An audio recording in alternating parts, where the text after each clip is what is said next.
अस्सलाम वालेकुम स्टूडेंट्स, कैसे हैं आप सब लोग। जी नेटवर्क सिक्योरिटी में हम ऑलरेडी ये चीज़ देख चुके हैं, फिर भी लेकिन अब थोड़ा सा रिकॉल करने लगी हूँ। Network standards and protocol cyber crimes already मैंने आप लोगों को प्रीवियस लेक्चर्स में करवा दी थी।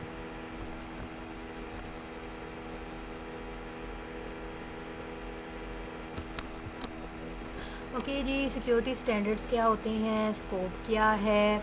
हम पहले इसका स्कोप देखते हैं। This standards applies to all network devices. जैसे कि आपकी ये जो स्टैंडर्ड्स हैं अप्लाई होते हैं सारी नेटवर्क डिवाइसेस के ऊपर, सिर्फ और सिर्फ except personally own devices within the residential network.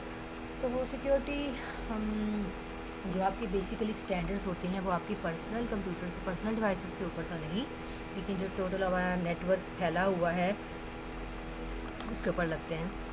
That connect to the centrally manage RIT network infrastructure that process RIT confidential और RIT जो भी आपका डाटा है सारा ऑपरेशनली क्रिटिकल इंफॉर्मेशन वेदर और not they are part of the RIT centrally management infrastructure.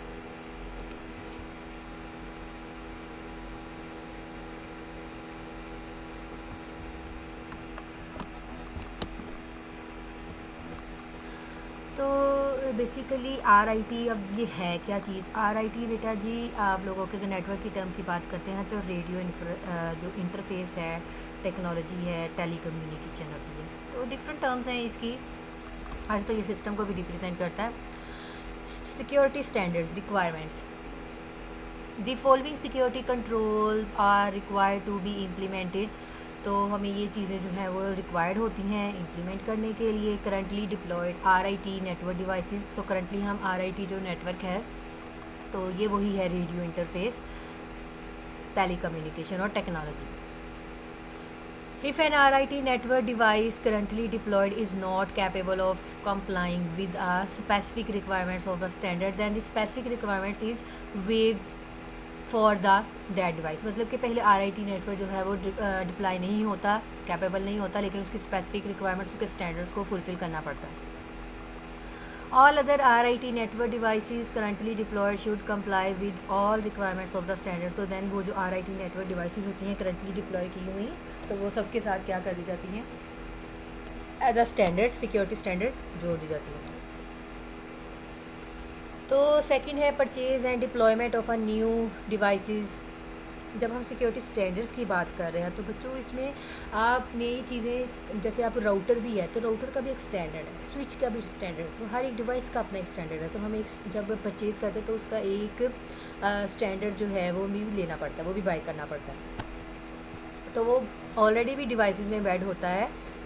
तो देखिए जब हम उसके ऊपर कन्फिग्रेशंस कर रहे होते हैं तो दैन वो स्टैंडर्ड जो है उसका डिप्लॉय हो जाता है। All network devices purchase after the effective data of this standard should support all requirements of that standard.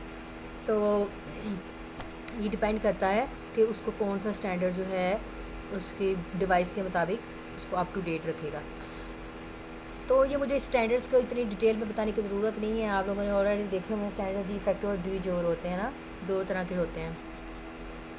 All network devices deployed after the effective date of this standard should be configured to implement all requirements of this standard। तो देखिए जो आप चीज़ configure कर रहे हैं किसी organisation के लिए, किसी डिवाइस की बात कर रहे हैं, तो देखें उसने अपने स्टैंडर्ड के मुताबिक ही कन्फिग्रेशन के बेस पे ही काम करना है, उससे ज़्यादा तो वो काम करेगी नहीं। तो ये तो ज़रा डिप्लॉयमेंट नेटवर्क डिवाइसेस। अब मैं फ़िज़िकल सिक्योरिटी की बात करती हूँ। All network devices should be secured in an area with physical access control. तो यहाँ पे ऐसा है कि जो आपकी फ़िज़िकल सिक्योरिटी है, जो तो भी आपकी मतलब कि जो भी आपकी नेटवर्क डिवाइसेस हैं वो सिक्योर होनी चाहिए, इसके साथ फ़िज़िकल एक्सेस कंट्रोल के साथ। Core network equipment should be located in an alarmed area. आपका जो कोर नेटवर्क है देखें क्रिटिकल सेक्शन एरिया होता है, वहाँ पे हम मतलब हमारा बेस होता है, हमारा सारा कोड होता है, हमारी सारी कॉन्फ़िगरेशन होती है, हमारी बैकबोन होती है। तो बेहतर है उस जगह पे अलार्म फिट किया जाए ताकि अगर कोई प्रॉब्लम आए तो अलार्म जो है वो जनरेट हो। Core network equipment should be attached to an appropriately designed UPS and generator system. So हमें ये अपने UPS जो है उसके ऊपर UPS यही मतलब लाइट ऑफ हो जाए तो हम फ़ौरन से अप टू डेट रखना चाहिए, जनरेटर सिस्टम रखें ताकि आपकी जो सिक्योरिटी की पॉलिसी है वो मिस ना हो।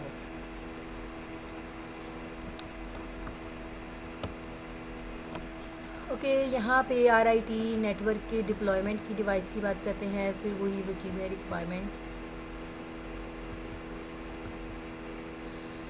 तो यहाँ पे क्या चीज़ है, if an RIT device currently deployed is not capable, वही चीज़ है पीछे वाली रिपीट हो गई है। तो अब हम authentication and access control list की बात करते हैं। तो यहाँ पे हम क्या करेंगे, अथेंटिकेशन होगी और एक्सेस लिस्ट होगी। Access to the network devices should be controlled by access list so that the equipment is accessible only from a limited number of location. तो आपकी जो अथेंटिकेशन है एक्सेस लिस्ट की, तो वो किसी के थ्रू होगी। देखिए इक्विपमेंट होगे वही एक्सेस करेगा जो कि लिमिटेड नंबर ऑफ लोकेशन होंगे, लिमिटेड नंबर ऑफ रिकॉर्ड्स आपने उसके अंदर ऐड किए होंगे। तो राउटर की अगर बात करते हैं, राउटर के स्टैंडर्ड्स की बात करते हैं, तो राउटर में देखें हम कॉन्फ़िगरेशन करते हैं तो वो डाटा उसी के पास जाता है ना जिसका उसके राउटर टेबल में रिकॉर्ड होता है। Access to configuration backup should be restricted to authorise personal only. तो यहाँ पे जो भी आपकी एक्सेस है कॉन्फ़िगरेशन की बैकअप की, वो रिस्ट्रिक्ट होनी चाहिए सिर्फ़ और सिर्फ उनके लिए जो कि पर्सनलाइज हो, जिनको मैं ऑथराइज यूज़र कह सकूँ, जिनको मैंने पासवर्ड दिया है। All network should be protected from layer 3। हाँ जी भी, लेयर 3 से आप बड़े अच्छे से वाकिफ़ हैं, सारी लेयर्स पड़ी हुई हैं।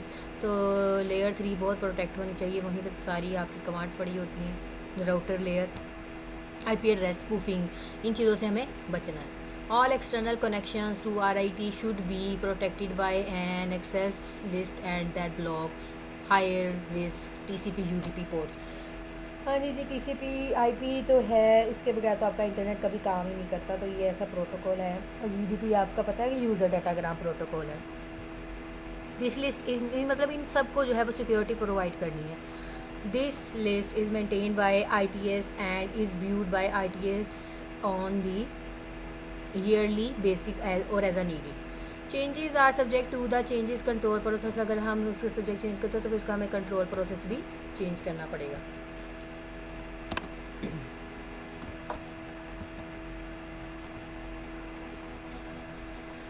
Okay, hard coded password will be allowed as necessary for non interactive purposes. तो बेहतर है कि हम जो हमारा पासवर्ड है वो अच्छा यूज़ करें, मतलब हमारा पासवर्ड सिक्योर होना चाहिए। Combinations of all words, special characters, capital letters, small letters, हर तरह का पासवर्ड अगर स्ट्रॉन्ग करना है तो हमें हार्ड कोडेड पासवर्ड जो है वो यूज़ करना चाहिए। Whenever possible, network devices will display a trespassing banner at login। ठीक है, तो समटाइम ऐसा भी होता है कि हमसे वो बाउंड्री मांगेगा, रिस्ट्रिक्शन देगा, enter your password. Enter your password अगर देखें, हाँ मतलब एक बोर्ड लग जाएगा, एक चेक लग जाएगा, उसकी बेस पे ही वो क्या करेगा, आपको आगे पास करेगा अगर वो वैलिड होगा तो। This banner text shall not provide and the underlying characteristics of the network devices। Actually उसके characteristics को डिफाइन नहीं कर रहा होता। Sample banner text may be found via the network standard web pages। और ये सिर्फ और सिर्फ आपके वेब पेजेस के स्टैंडर्ड्स को ही डिफाइन करने के लिए होता है।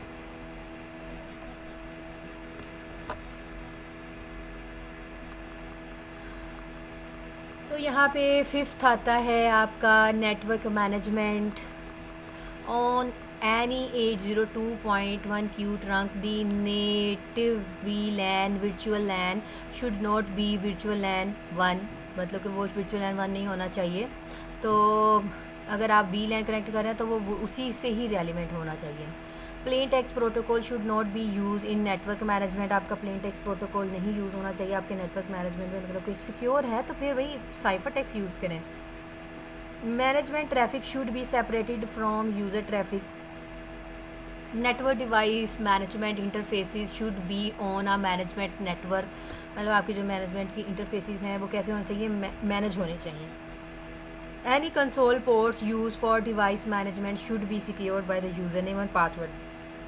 सो ये बड़ी चीज़ें आप लोगों को बताई हुई हैं, हम कैसे सिक्योरिटी लगाते हैं अगर यूज़र उसके मोड्स होते हैं ना राउटर्स के, इसी तरह हर डिवाइस के मोड्स होते हैं।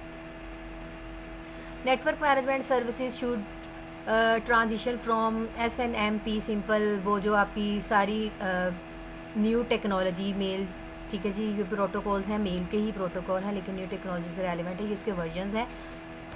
Default SNMP community string should be change, तो अगर हम उसकी थोड़ी सी उसकी वर्जन्स में चेंज करेंगे तो उसकी जो कम्युनिटी स्ट्रिंग है उसमें भी चेंज हो जाएगा, ऑटोमेटिकली चेंज आएगा, साफ सी बात है। इनिशियली प्रोहिबिटेड प्रोटोकॉल्स, इसमें जो प्रोटोकॉल्स हैं जी, will include LDAP, without use, TLS, ये वही सर्टिफिकेट्स हैं।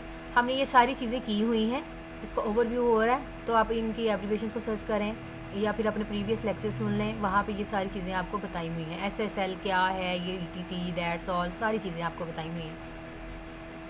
हाँ जी, इंट्रूजन डिटेक्शन भी हमने बड़ा डिटेल में किया हुआ है, डेफिनेटली इंट्रूजन डिटेक्शन के हमने टाइप्स बड़े डिटेल में की हुई हैं। And IDS service should be deployed on the links to from the institute network and the public internet on internet to host data detected by the rule, ठीक है जी, ऑटोमेटिकली ब्लॉक हो जाते हैं from further network access until. Intrusion detection है, कोई illegal बंदा access जो है वो नहीं कर सकता, इंट्रूजन डिटेक्शन सिस्टम लगाना चाहिए। तो इसमें IDS कन्फिग्रेशन होती है, IDs कन्फिग्रेशन होती है, ITS मतलब कि हर 6 मंथ बाद उसकी जो चेंज है उसकी सर्विसेज को क्या करते हैं, चेंज करते हैं।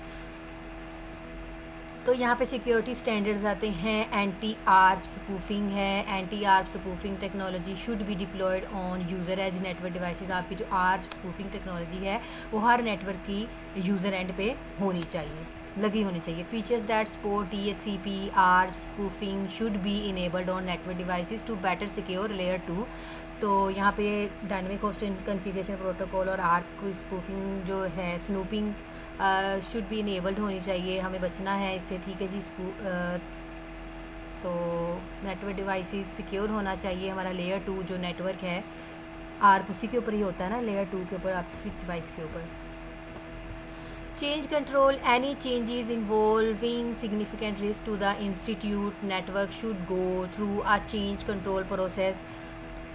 Change control process should include problem statements हो सकती हैं, सपोर्टिंग डाटा हो सकता है, potential solutions, impact, risk management, approval of changes, हमें इन सब से सिक्योर है जी। उसके बाद आते हैं आपकी लॉगिंग एंड मॉनिटरिंग। हाँ जी भाई,